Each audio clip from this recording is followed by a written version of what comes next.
नमस्कार, स्वागत है आपका डीडी न्यूज पर। मैं हूं रेशमा आपके साथ। आइए बुलेटिन की शुरुआत करते हैं ईटानगर में पीएम के रोड शो की झलकियों के साथ।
पीएम मोदी के ईटानगर में जो रोड शो है उसकी आप इस वक्त झलकियां देख रहे हैं। लोग बड़े उत्साह के साथ प्रधानमंत्री नरेंद्र मोदी का स्वागत कर रहे हैं। वहां आप देख रहे हैं इस वक्त कि किस तरह से लोगों में उत्साह है। लोग उनका स्वागत कर रहे हैं झंडों के साथ और अपनी जो प्रसन्नता है उसे दिखा रहे हैं। ईटानगर में ये रोड शो हुआ था, पीएम का स्वागत किया गया था। पीएम ने अरुणाचल प्रदेश को शांति और संस्कृति का संगम बताया और कहा कि मां भारती का गौरव है अरुणाचल प्रदेश। ये इस वक्त जो आप झलकियां देख रहे हैं ये प्रधानमंत्री नरेंद्र मोदी के ईटानगर में रोड शो की हैं। छोटे बच्चे भी प्रधानमंत्री नरेंद्र मोदी का स्वागत करते हुए नजर आ रहे हैं। प्रधानमंत्री नरेंद्र मोदी ने 145 करोड़ रुपए से अधिक की लागत से बने एक अत्याधुनिक सम्मेलन केंद्र का उद्घाटन किया और साथ में आपको बता दें कि सीमावर्ती जिले तवांग में 9,820 फुट से अधिक की ऊंचाई पर स्थित ये केंद्र राष्ट्रीय एवं अंतर्राष्ट्रीय सम्मेलनों, सांस्कृतिक उत्सवों और प्रदर्शनियों की मेजबानी के लिए पूरी तरह से काम करेगा।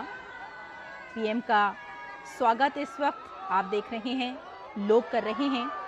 बड़ी संख्या में अरुणाचल प्रदेश के जो लोग हैं हाथों में तिरंगा लेकर प्रधानमंत्री नरेंद्र मोदी का स्वागत कर रहे हैं।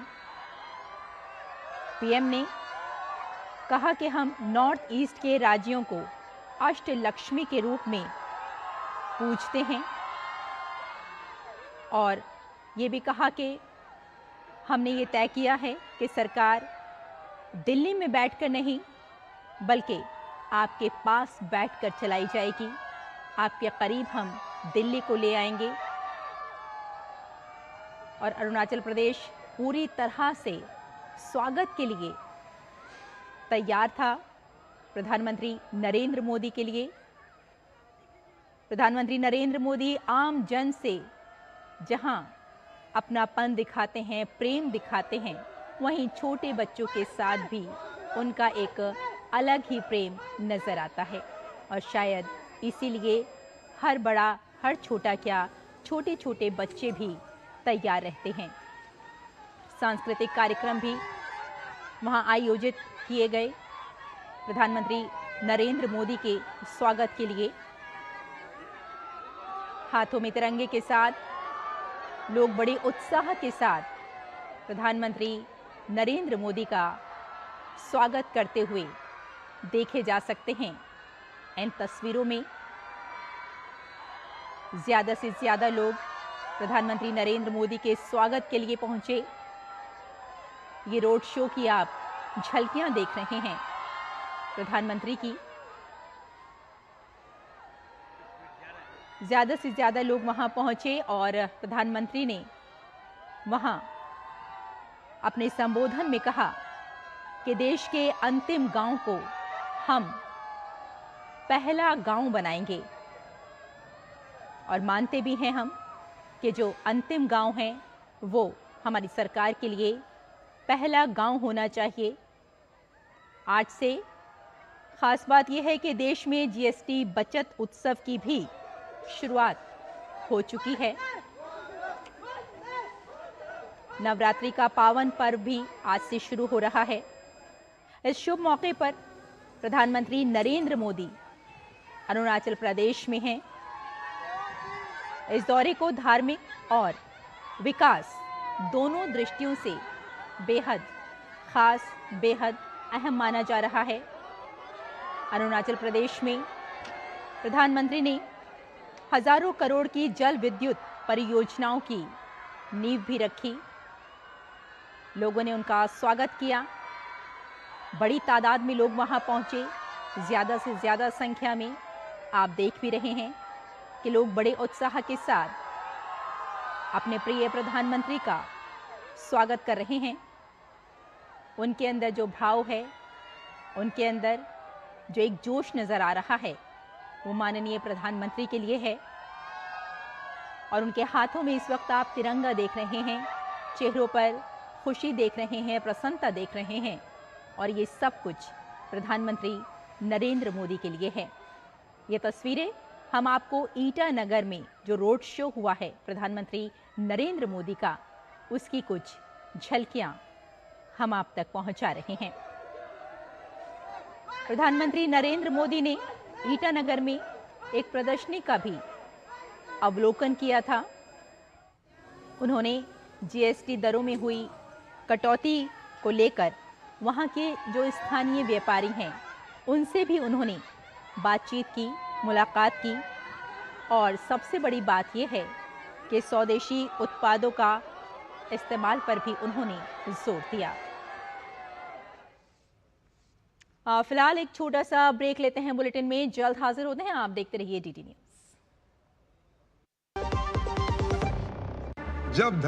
जब धरती चीर कर निकलता है लोहे का पत्थर और मिलता है मोंगिया के जोश से, फिर तपता है, पिघलता है और बनता है फौलाद। अब होता है सरिया सारी खूबियों के साथ। मोंगिया स्टील, मजबूत देश का मजबूत सरिया। ब्रेक के बाद एक बार फिर आपका स्वागत है। और अब डीडी न्यूज की खास सीरीज जन जन के प्रधानमंत्री की, जिसमें डीडी न्यूज ने प्रधानमंत्री नरेंद्र मोदी के सशक्त और दूरदर्शी नेतृत्व में पिछले 11 सालों से चलाए जा रहे विभिन्न जन कल्याणकारी और लोकप्रिय योजनाओं का गहन विश्लेषण किया और उन योजनाओं का लेखा जोखा आपके सामने लेकर आया है। इस कड़ी में आज बात प्रधानमंत्री नरेंद्र मोदी के लाल किले की प्राचीर से देश को संबोधित करने और नई ऊंचाई पर ले जाने के संकल्प की। पीएम मोदी ने लगातार 12 बार लाल किले से देशवासियों को संबोधित किया है और हर बार उन्होंने राष्ट्र निर्माण और आत्मनिर्भर भारत के विजन पर प्रमुखता से जोर दिया।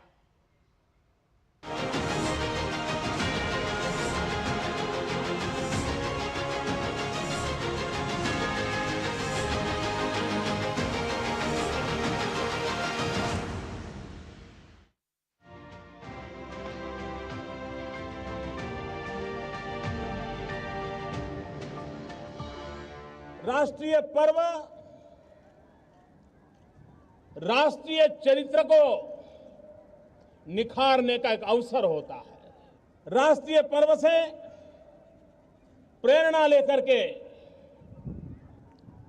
भारत के राष्ट्रीय चरित्र, जन जन का राष्ट्रीय चरित्र जितना अधिक निखरे, जितना अधिक राष्ट्र के लिए समर्पित हो, हर कार्यकलाप राष्ट्रहित की कसौटी पर कसे जाए, अगर उस प्रकार का जीवन जीने का हम संकल्प करते हैं तो आजादी का पर्व भारत को नई ऊंचाइयों पर ले जाने का एक प्रेरणा पर्व बन सकता है।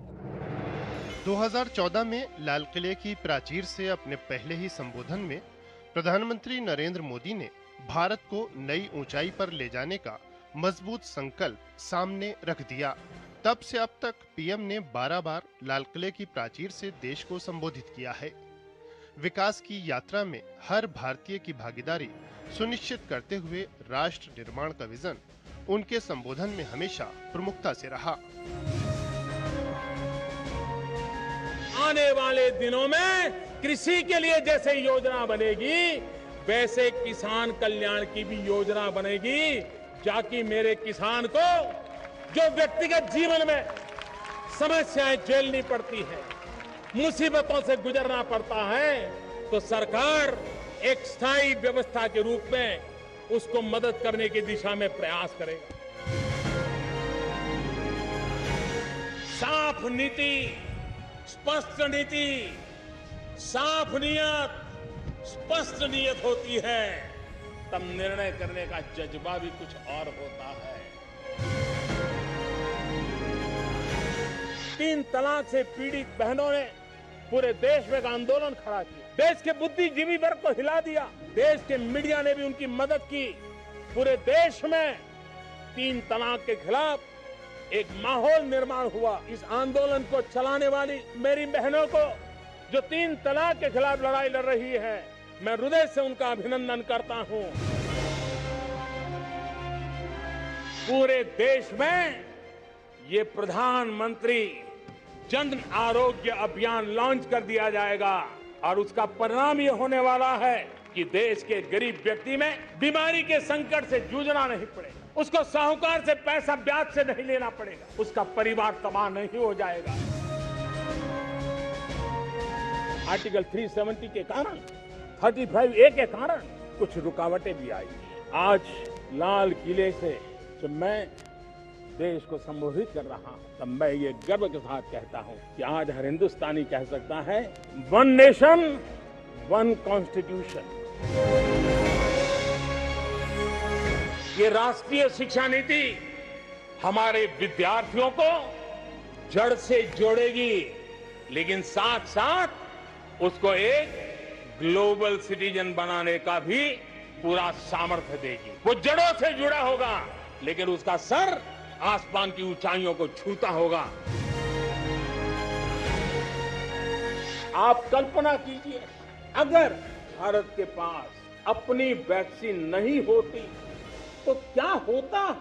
लेकिन आज गौरव से कह सकते हैं कि दुनिया का सबसे बड़ा वैक्सीनेशन प्रोग्राम हमारे देश में चल रहा है। आज दुनिया जब होलिस्टिक हेल्थ केयर की चर्चा करती है तो उसकी नजर भारत के योग पर जाती है, भारत के आयुर्वेद, भारत के होलिस्टिक लाइफस्टाइल के पर जाती है। ये हमारी विरासत है, हम जो दुनिया को दे रहे हैं। आने वाले 25 साल हम एक ही मंत्र को लेकर चले कि हमारे राष्ट्रीय चरित्र के सिरमौर होना चाहिए एकता का संदेश। भारत की एकता को जीना, भारत की एकता को आंच आए, न ऐसी मेरी भाषा होगी, न ऐसा मेरा कोई कदम होगा। ये जो कायाकल्प किया, उसका सबसे बड़ा लाभ समाज के उन वर्गों तक हम पहुंचे हैं जो ग्रामीण सड़कें वहां बनी है जिनकी तरफ कोई देखता नहीं था, जिस इलाकों को नहीं देखता था, जिन गांवों को नहीं देखता था। दलित हो, पीड़ित हो, शोषित हो, वंचित हो, पिछड़े हो, आदिवासी हो, जंगल में रहने वाले हो, दूर सुदूर पहाड़ों में रहने वाले हो, सीमावर्ती स्थान पर रहने वाले हो, हमने उनकी आवश्यकता की पूर्ति की है। आने वाले 10 साल 2035 तक मैं ये राष्ट्रीय सुरक्षा कवच का विस्तार करना चाहता, मजबूती देना चाहता, आधुनिक बनाना चाहता। और इसलिए भगवान श्री कृष्ण से प्रेरणा पाकर हमने श्री कृष्ण का जो सुदर्शन चक्र था, उस सुदर्शन चक्र की राह को चुना।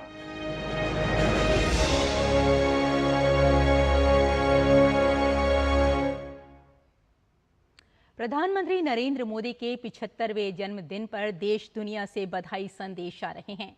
वहीं तमाम बड़ी हस्तियों ने प्रधानमंत्री से अपनी मुलाकातों के किस्से बताए हैं और पीएम मोदी की जीवन यात्रा के विभिन्न पहलुओं पर प्रकाश डाला है।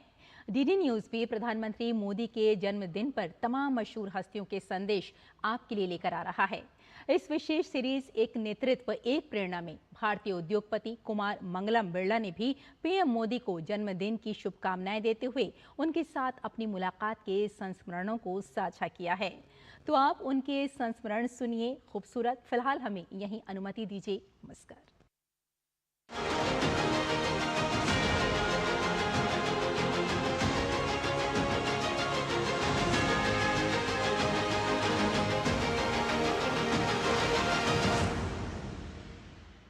I first met Modi when he was the chief minister. I was 25, so very young then.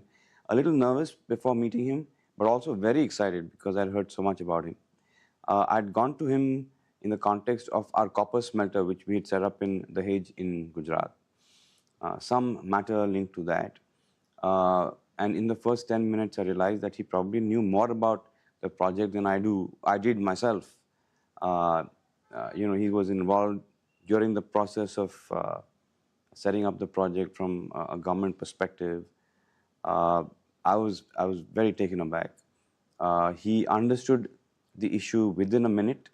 He spoke to the people concerned. He told me that the issue would be taken care of. I then asked him, "Sir, how do you allocate your time to all the things you're doing?" And he spent about 45 minutes with me, 45 minutes to an hour, as against 15 minutes, which was my allotted time, and took me in depth through so many of the projects that he was undertaking. I came out feeling really quite astonished. I hadn't met anyone in public life who had that kind of width and depth of vision. So I felt very inspired, and clearly here was a man of great substance. He remembers so much. In one of my meetings a couple of years ago, we were talking about leadership.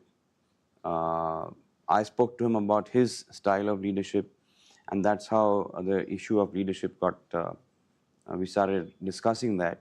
And he gave me the name of a book. I don't remember the name offhand. And he said, "You must read this book on leadership, and it will give you truly new insights." I'm just surprised that despite being the busy man that he is, he even has the time to read books. That was a learning in itself for me. Vibrant Gujarat, I remember there was one year where I had reached the day before, and something came up in Bombay for which I needed to come back. So I went to tell him that I have to go back and therefore won't be there for the actual event, and to apologize. But he held my hand, he looked into my eye and said, "It's very important for me and for the state ki aap वापस आएं." And he's someone who's so charismatic, so kind of, he makes you feel so much at home and so much a part of him. He always wants to know how the economy is, what should be done to get the private sector to invest more, for example. He's also a very keen listener. So if he asks you a question, he will very patiently listen to what you have to say, absorb it. You also need to be well prepared before you meet him, because if you get the wrong fact, then he will immediately uh, catch on to it. He always, it's more about questions and him understanding. That's his kind of humility. I think his questions are very probing, very relevant. And I sometimes have the feeling that he already knows the answer but is looking for validation from me as a senior member of industry. He believes in speed. Even as CM, he operated in the same way. He didn't believe in there being red tape, unnecessary delays. And I've seen very often that if he's convinced of what you have to say, uh, things move very fast. He just needs to be convinced that what you're saying is in the interest of, the country or the economy, or as the case might be.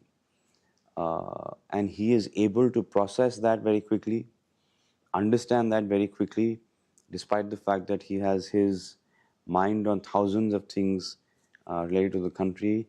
And I don't know how it happens. It probably passes on a message, or I don't know how that works, but it really does create an impact. He has many traits, his vision, his ability to execute large projects at the same time. One thing that really, really strikes me is his memory. He has an elephant's memory. He can recall a conversation he had with you, which you may have forgotten of. Very often when I go to meet him, not now, but a few years ago, my daughter is in the microfinance business. She started her own company. He would ask me, "Beti ka microfinance ka kaise chal raha hai?" My son was playing professional cricket at that time. "Aapke bete ka cricket ka kya ho raha hai?" Uh, I mean, it's a personal touch, of course, that makes you sort of warm up. But it's just the fact that he remembers.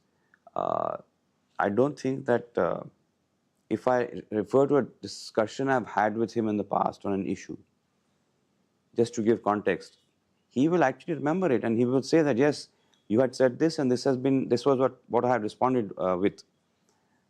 It just seems like even if you meet him after 6 months, it's almost seamless. It's almost an extension of your last meeting. All of his ideas are appropriate, relevant. They are in the national interest. His ideas are related to so many different aspects of the nation's working. That one person can think of so many things at the same time, which are as varied as they can be, because that's how our country is. And apply his mind, come up with an idea that's appropriate.